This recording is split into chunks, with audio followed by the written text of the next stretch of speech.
أعوذ بالله من الشيطان الرجيم بسم الله الرحمن الرحيم اللهم صل على محمد وعلى آل محمد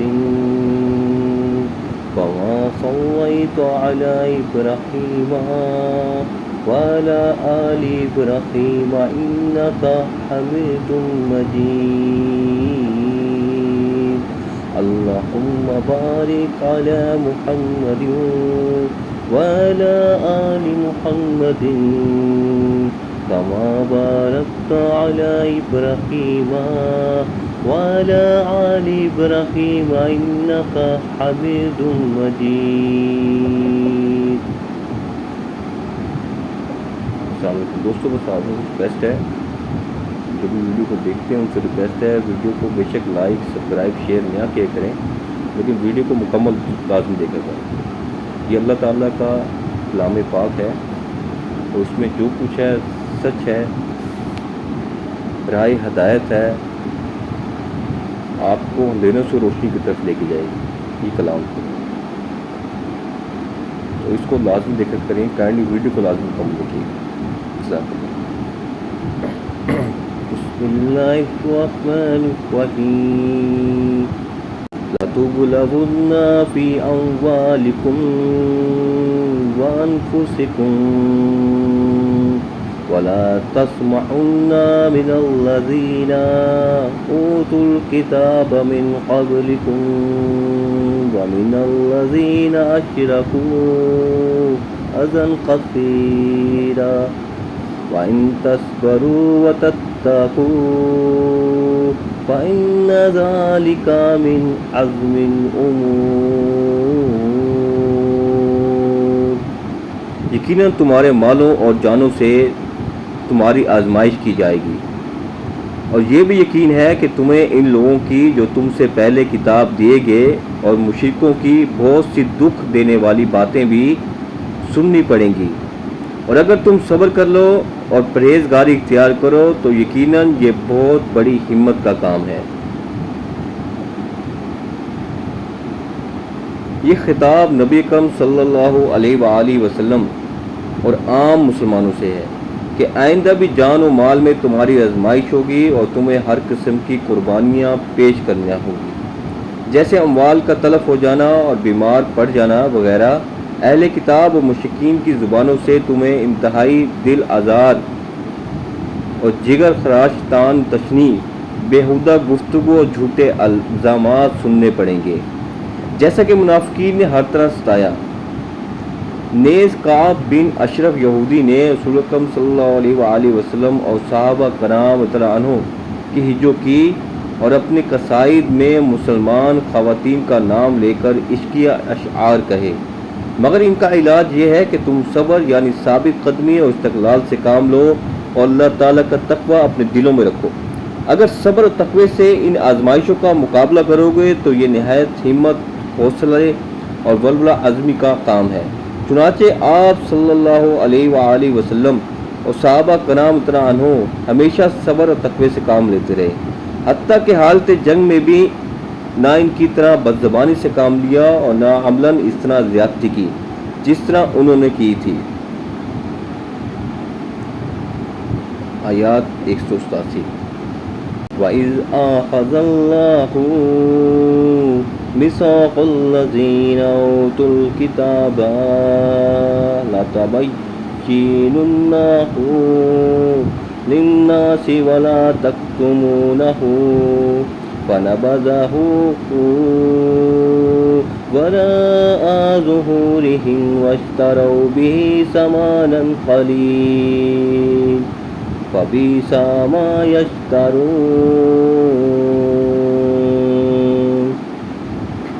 اور اللہ تعالیٰ نے جب اہل کتاب سے عہد لیا کہ تم اسے سب لوگوں سے ضرور بیان کرو گے اور اسے چھپاؤ گے نہیں تو پھر بھی ان لوگوں نے اس عہد کو اپنی پیٹھ پیچھے ڈال دیا اور اسے بہت کم قیمت پر بیچ ڈالا. ان کا یہ وپار بہت برا ہے. یعنی اہل کتاب سے عہد لیا گیا تھا کہ ان کی کتابوں میں جو احکام دیے گئے ہیں اور نبی آخر الزمان صلی اللہ علیہ وسلم سے متعلق جو بشارتیں اور علامتیں بیان کی گئی ہیں ان کا اعلانیہ اظہار کریں گے اور ان کو چھپانے کے جرم کا ارتکاب نہیں کریں گے، مگر انہوں نے دنیا طلبی میں پڑھ کر اس عہد کی کوئی پرواہ نہ کی اور ان احکام کی بھی لفظی اور معنوی تحریف کی اور ان بشارتوں و علامتوں کو چھپایا۔ سو برا ہے جو وہ خرید رہے ہیں۔ اس آیات میں ضمناً مسلمان علماء کو بھی ہدایت کی گئی ہے کہ وہ حق بات کو جانتے پوچھتے ہوئے چھپانے کے جرم کا ارتکاب نہ کریں۔ حدیث میں معتدل سندوں سے رسول اکرم صلی اللہ علیہ وآلہ وسلم کا ارشاد مروی ہے، جس سے علم کی کوئی بات پوچھی گئی اور اس نے اسے چھپایا تو قیامت کے دن اس کے منہ میں آگ کی لگام دی جائے گی۔ آیات 188۔ لا تحسبن الذين يفرحون بما أتوا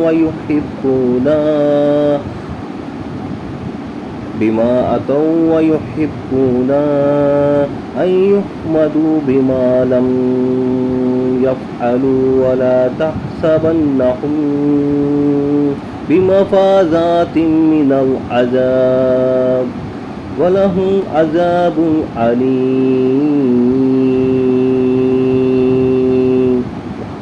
وہ لوگ جو اپنے کرتوتوں پر خوش ہیں اور چاہتے ہیں کہ جو انہوں نے نہیں کیا اس پر بھی ان کی تعریفیں کی جائیں، آپ انہیں عذاب سے چھٹکارے میں نہ سمجھنا، ان کے لیے تو دردناک عذاب ہے۔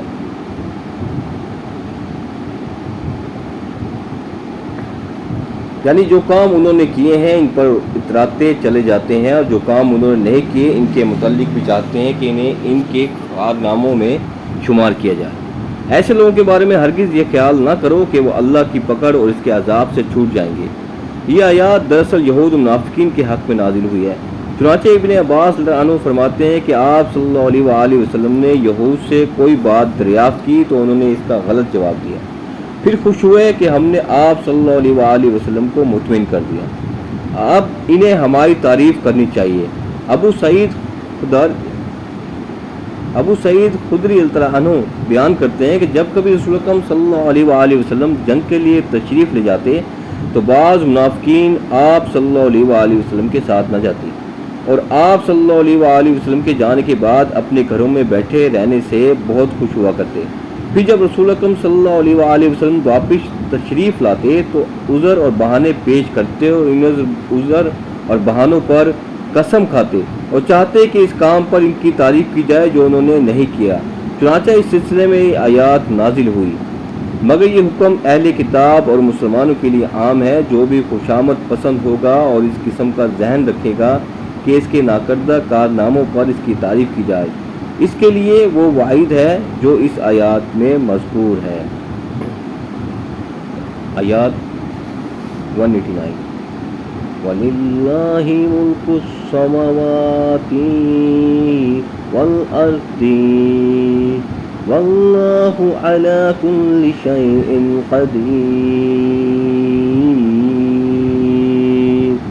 آسمان و زمین کی بادشاہی اللہ ہی کے لیے ہے اور اللہ تعالی ہر چیز پر قادر ہے۔ آیات 190۔ اِنَّا فِي خَلْقِ السَّمَاوَاتِ وَالْأَرْضِ وَاخْتِلَافِ اللَّيْلِ وَالنَّهَارِ لَآيَاتٍ لِأُولِي الْأَلْبَابِ۔ آسمان و زمین کی پیدائش میں اور رات دن کے ہیر پھیر میں یقیناً عقل مندوں کے لیے نشانیاں ہیں۔ یہ خاتمہ کلام ہے، اس کا رابط اوپر کی قریبی آیات میں نہیں بلکہ پوری صورت میں تلاش کرنا چاہیے۔ اس کو سمجھنے کے لیے خصوصیت کے ساتھ صورت کی تمہید کو نظر میں رکھنا چاہیے۔ اس آیات سے آخر صورت تک آیات کی بڑی فضیلت ہے۔ رسول اکرم صلی اللہ علیہ وآلہ وسلم رات کو تہجد کے لیے اٹھتے تو ان آیات کی تلاوت کیا کرتے تھے، جس کا معنی خالص عقل ہے، اس لیے ترجمہ عقلوں والوں کیا ہے۔ یعنی جو لوگ زمین و آسمان کی تخلیق اور کائنات کے دیگر اسرار رموز پر غور کرتے ہیں انہیں کائنات کے خالق اور اس کے اصل فرما روا کی پہچان ہو جاتی ہے، اور وہ سمجھ جاتے ہیں کہ اتنی طویل عرض کائنات کا یہ لگا بندہ نظام جس میں ذرا خلل واقع نہیں ہوتا، یقیناً اس کے پیچھے ایک ذات ہے جو اسے چلا رہی ہے، اور وہ ہے اللہ کی ذات جو اسے چلا رہی ہے، اور وہ ہے اللہ کی ذات اس میں عقلوں والوں کے لیے اللہ تعالیٰ کی توحید اور اکیلے مالک ہونے کی، اللہ تعالیٰ کی حکمت اور کاریگری کی، اور اللہ تعالیٰ کی قدرت اور حاکمیت کی بہت سی نشانیاں ہیں۔ نظام فلکی اور اس کی تفصیلات، چاند، سورج، ستاروں کی تعداد، ان کے درمیانی فاصلے، ان کے باہمی تعلقات، تاثرات، ان کی گردشوں کی پیمائش، گرہین کے اسباب، اوقات، ان کے طلوع غروب اور نور و حرارت وغیرہ کے قاعدے ضابطے، غرض اس قسم کی تفصیلات سے علم حیات کی کتابوں کے دفتر بھرے پڑے ہیں۔ رہی زمین تو اس کی شکل و صورت، اس کی پیمائش، اس کے پہاڑ اور سمندر، اس کی معدنیات، اس کی کشش، اس کی ہواؤں اور موسموں کے تغیرات وغیرہ کے لیے تو کوئی ایک فن بھی پوری طرح کافی نہ ہوا، بلکہ جغرافیہ، طبی، جیولوجی، فزیالوجی، میٹرولوجی اور آرکیالوجی، اللہ جانے کتنے فنون پر فنون نکلتے چلے آ رہے ہیں، اور اللہ تعالیٰ کی حکمت اور اس کی کاریگری کے اندازے اور تخمینے ختم ہونے میں نہیں آ رہے۔ اب اولو الالباب کے بجائے غیر مسلم قومیں ان چیزوں پر غور میں مصروف ہیں، اور چونکہ ان کا ہدف ہی دنیا ہے اس لیے دنیا کے بے شمار فائدے حاصل کر رہے ہیں، بلکہ انہیں فنون کے ذریعے سے انہوں نے مسلمانوں کو مغلوب کر رکھا ہے۔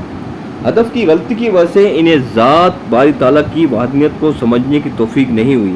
کاش مسلمان ان فنون میں پوری طرح حصہ لیتے تو یہ سارے علوم دین کی سربلندی اور توحید کی دعوت کا زبردست ذریعہ بنتے اور دنیا پر غلبہ کے کام آتے، کیونکہ مسلمان تو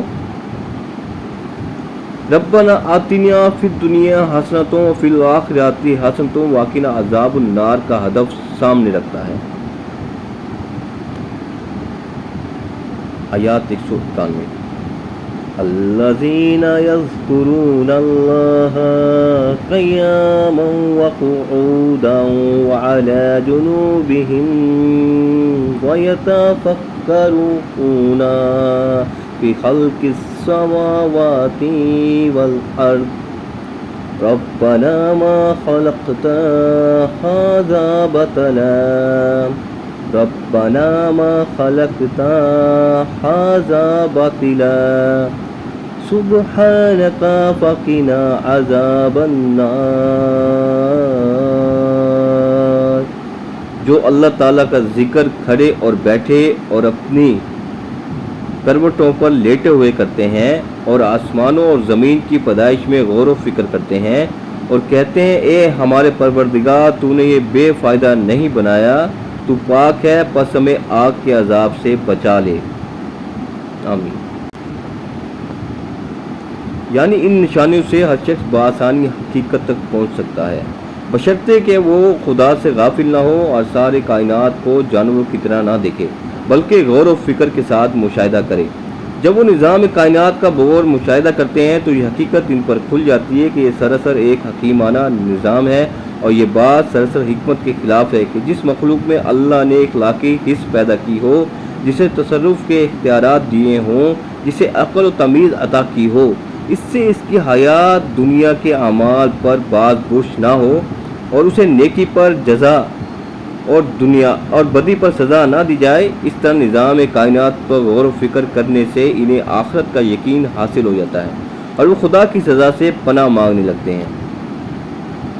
آیات 192۔ ربنا انک من تدخل النار فقد اخزیتہ وما للظالمین من انصاری۔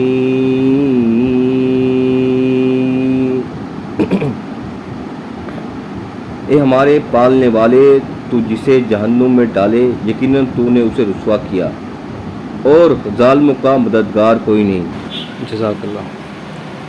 آج ہم نے جو سورت پڑھی، سورت آل عمران کی بہت خوبصورت آیات ہیں، یہ جو سورت کی ہم نے آیات پڑھی ہیں، اس میں ایک تو ہمیں یہ پتہ لگا ہے کہ حضرت ہمارے پیارے کا صلی اللہ علیہ وآلہ وسلم تہجد کے ٹائم جو دعا پڑھتے تھے، جو آیات کی تلاوت کرتے تھے، اس کا پتہ لگا ہے، اور کائنات کے علم کے بارے میں معلومات حاصل ہوئی۔ تو اللہ سے دعا ہے جو آیات تلاوت، ترجمہ و تفسیر پڑھی ہے، اس کے پڑھنے میں جو کوتاہی وہ معاف فرما دے، اسے اپنی بارگاہ الہی میں قبول فرما اور اس کو صحیح طرح ادا کرنے کی توفیق عطا فرما۔ اللہ سے دعا ہے جو کچھ پڑھا ہے اس کو سمجھنے، اس پر عمل کرنے اور اسے دوستوں کو پہنچانے کی توفیق عطا فرمائے۔ اور اللہ تعالیٰ ہم سب کو قرآن شریف کو ترجمے کے ساتھ پڑھنے، سمجھنے، اس پر عمل کرنے اور اسے دوستوں تک پہنچانے کی توفیق عطا فرمائے۔